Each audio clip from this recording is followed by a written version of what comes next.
ជំរាបសួរលោកគ្រូអ្នកគ្រូបងប្អូនទាំងអស់គ្នា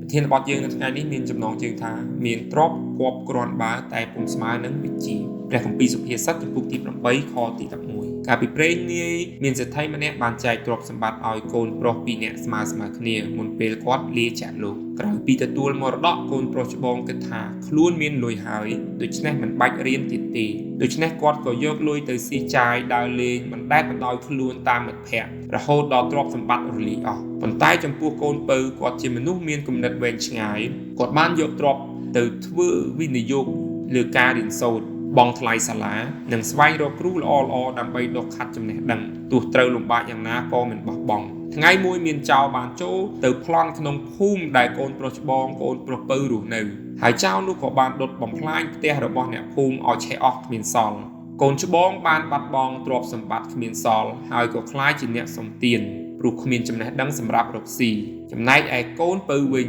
ទោះត្រូវភ្លើងឆេះផ្ទះប៉ុន្តែចំណេះវិជ្ជាក្នុងខួរក្បាលគ្មាននរណាលួចបានឡើយគេបានប្រើបញ្ញាទៅធ្វើជាទីប្រឹក្សាស្ដេចនិងកសាងទ្រព្យសម្បត្តិឡើងវិញបានយ៉ាងលឿននិងរឹងមាំជាងមុនសាច់រឿងនោះបានផ្ដល់គំនិតអប់រំដល់យើងថា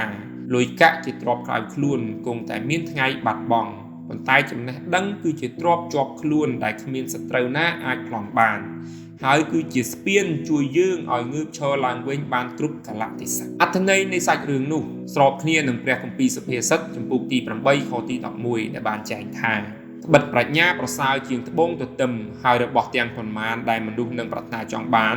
នោះក៏ប្រៀបផ្ទឹមឲ្យស្មើមិនបានផងព្រះគម្ពីរបញ្ជាក់យ៉ាងច្បាស់ថាប្រាជ្ញាគឺជាទ្រព្យកំពូលដែលមានតម្លៃលើសម្ភារៈទាំងពួងដូចគ្នានោះដែរសុភាសិតខ្មែរពោលថាមានទ្រព្យគប់គ្រាន់បើតែពុំស្មើនឹងវិជ្ជាឃ្លានេះបង្រៀនយើងថាការមានទ្រព្យជាការល្អប៉ុន្តែទ្រព្យដែលគ្មានបញ្ញាគ្រប់គ្រងគឺជាទ្រព្យគ្រោះថ្នាក់ចំណេះដឹងមិនត្រឹមតែជួយឲ្យយើងរកប្រាក់បានប៉ុណ្ណោះទេប៉ុន្តែវានាំ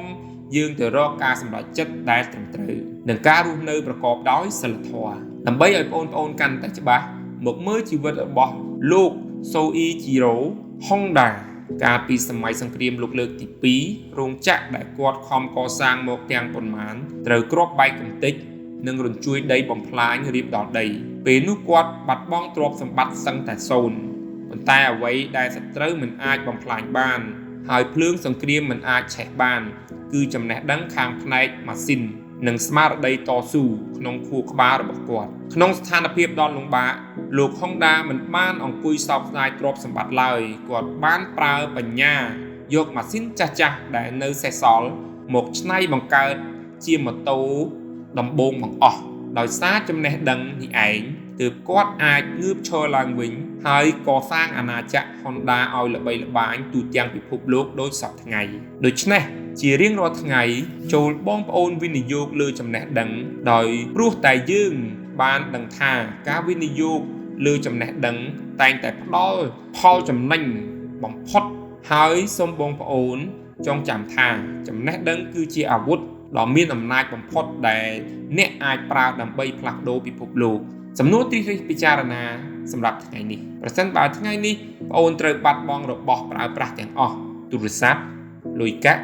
សម្លៀកបំពាក់តើបងអូននៅសល់ចំណេះដឹងឬសមត្ថភាពអ្វីខ្លះនៅក្នុងខ្លួនដើម្បីជួយឲ្យបងអូនងើបឈរឡើងវិញបានសូមអរគុណសូមជម្រាបលា